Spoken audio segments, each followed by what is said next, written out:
Putri Chandrawati kerap beberapa kali berubah-ubah saat menjelaskan peran Brigadir Yosua di persidangan.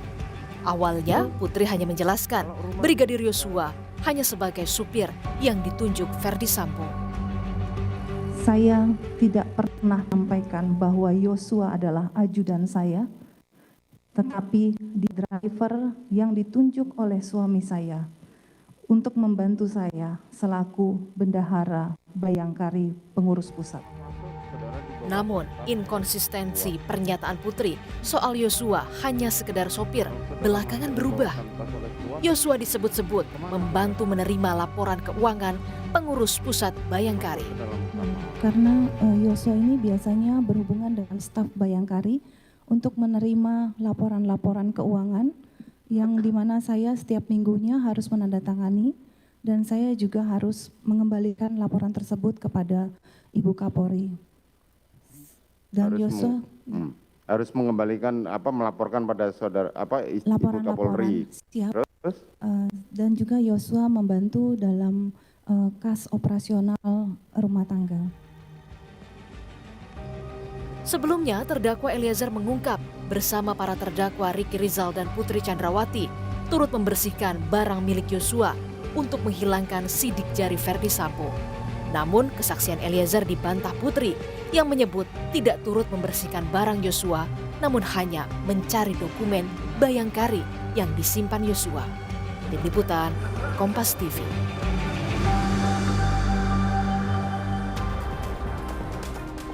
Saudara Putri Chandrawati kerap beberapa kali berubah-ubah saat menjelaskan peran Brigadir Yosua di persidangan. Awalnya, Putri menjelaskan Brigadir Yosua hanya sopir yang ditunjuk Ferdy Sambo. Belakangan, Yosua disebut membantu mengurus laporan keuangan Pengurus Pusat Bayangkari.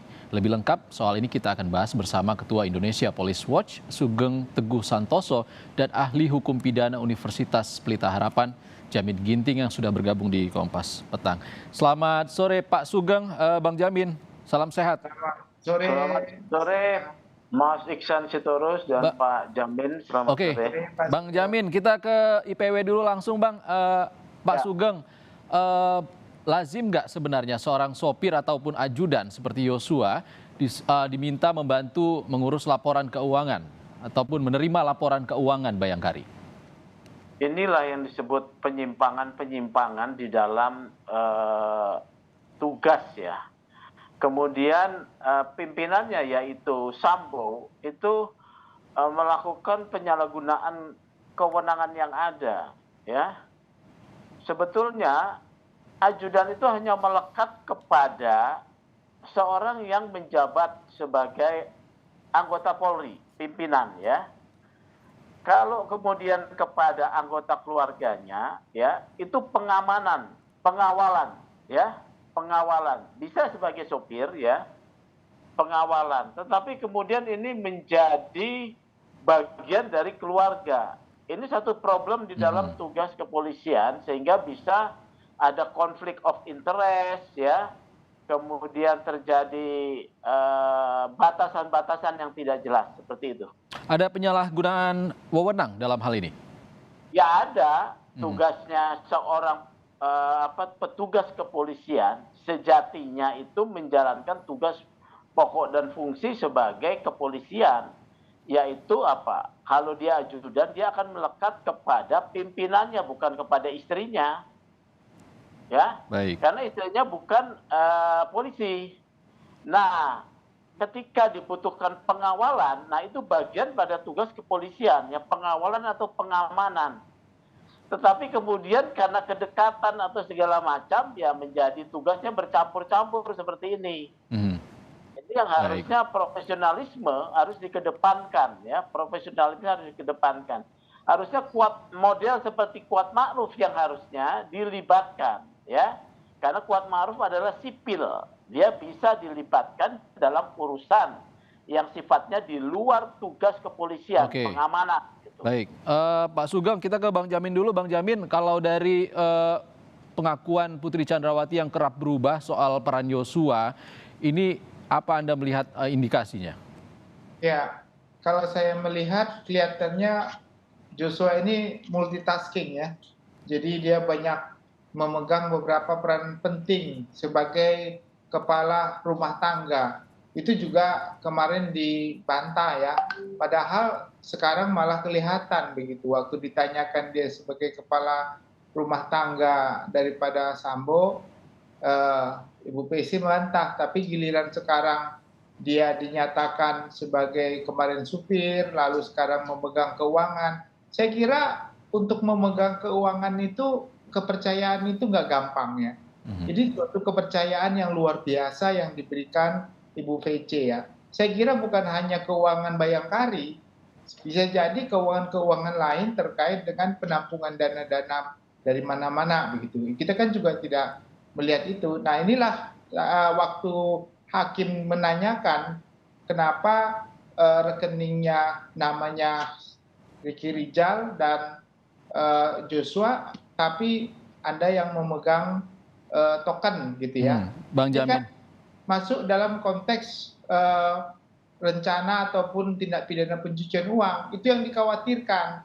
Jadi ditarik semuanya keterangannya seakan-akan dialah yang mengurus rumah tangga. Ini kan akan berbahaya nantinya kalau ada tindak pidana baru dalam konteks pencucian uang begitu Mas Iksan. Oke Bang Jamin, kalau kita bicara soal banyak taunya Yosua ini terkait dengan keuangan rumah tangga, bahkan juga keuangan laporan keuangan Bayangkari, jangan-jangan ada masalah lain dalam kasus ini? Ya kalau kita lihat kan kalau seorang kepala rumah tangga, dia sangat emosional hubungannya dengan pemimpin rumah tangga, apakah kepada kepala keluarga atau istri dari kepala keluarga tersebut. Ya bisa jadi segala macam permasalahannya juga mengetahui begitu. Nah jadi agak berat memang seorang korban ini begitu. Nah tetapi kan perlakuan yang harus adil terhadap beliau ini juga harus nggak sampai harus dibunuh begitu. Itu yang harus diperhatikan. Nah sekarang mulai ada satu-satu yang mulai terbongkar karena kekhawatiran kalau FS ini mengatakan mengurus keuangan Bayangkari. Perlu mungkin nanti ada audit ya khusus tentang Bayangkari itu kan suatu lembaga, ya lembaga resmi. Nah jadi bisa juga nanti dilakukan audit begitu. Baik Bang Jamin. Kita ke Pak Sugeng dulu. Pak Sugeng, tanggapannya bagaimana? Terkait posisi Yosua sebagai pemegang keuangan. Inilah kita mau tunjukkan ya, jabatan Polri seakan-akan, jabatan tinggi ya seperti Kadif Propam, seakan-akan bisa apa saja. Dan nyonya pejabatnya bisa apa saja memerintahkan. Ini profesionalisme yang kemudian dijauhkan dari profesionalisme. Ingat ya, Pak Hugeng dulu ketika dia jadi Kapolri, itu melarang anaknya menggunakan mobil dinas. Itu mobil dinas loh. Sama seperti Pak Baharudin Lopa ketika menjabat sebagai Jaksa Agung. Ya, harus ada pemisahan jelas tentang tugas pokok fungsi seorang ajudan. Kalau tidak ada pemisahan jelas, terjadi satu hubungan yang sangat personal, ini sangat rentan, ya, rentan dari segala macam problematik, ya. Kalau hubungan sudah sangat personal, rentan hubungan yang misalnya problematik sifatnya dekat ya, individual ya, ya bisa kemudian terjadi seperti ini, muncul dugaan pelecehan atau perselingkuhan atau isu yang lain. Ini dana potret daripada unprofessional conduct ya dalam tugas kepolisian. Tapi Pak Sugeng setuju nggak tadi kata Bang Jamin harus diaudit terkait dengan keuangan Polri? Keuangan tadi apa itu ya? Wanita ya? Bayangkari, Pak Sugeng. Bayangkari. Ya, itu kan lembaga. Iya, itu dananya makanya penting juga untuk diperiksa ya. Itu dana sumbernya dari mana kegiatan-kegiatan itu ya. Jangan sampai juga menerima sumber yang tidak jelas, sumber yang kemudian bermasalah ya. Karena itu lembaga juga yang mewakili wajah Polri ya. Baik, Pak Sugeng, kita ke Bang Jamin. Bang Jamin, banyak yang digali terkait dengan peran Yosua ataupun kedekatan Yosua dengan Putri Chandrawati, terutama soal uang dan juga pengurusan uang rumah tangga termasuk laporan Bayangkari. Apa sebenarnya yang ingin digali majelis hakim?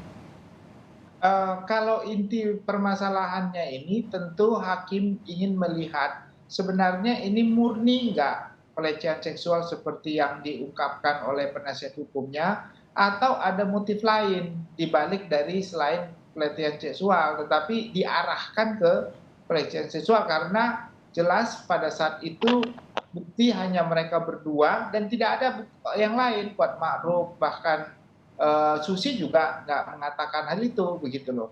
Nah jadi kecurigaan daripada hakim untuk pelecehan seksual ini tinggi, dan hakim bisa menilai jangan-jangan ini ada motif lain walaupun itu sebenarnya nggak sangat berpengaruh ya terhadap hal tersebut, begitu. Jadi digalilah untuk hal-hal lain yang mungkin di luar dari itu, begitu. Oke, Bang Jamin, kita ke Pak Sugeng. Pak Sugeng setuju nggak kalau kemungkinan motif lain ada? Motif di dalam surat dakwaan itu sudah distated oleh jaksa pelecehan ya. Kemudian justru pelecehan itu berkembang sekarang menjadi buyar ya, menjadi bias setelah proses pembuktian. Ini yang agak aneh ini. Coba perhatikan dalam surat dakwaan kan mestinya jaksa membuktikan apa yang ada dalam surat dakwaan, tapi dalam pemeriksaan selanjutnya di persidangan itu buyar, bahkan kehadiran ahli poligraf membuktikan minus 25 kebohongan dari Putri. Ini saya jadi bertanya tentang surat dakwaan pelecehan. Karena soal pelecehan ini akan menjadi satu tonggak untuk FS bisa lolos dari ancaman yang terberat, ya.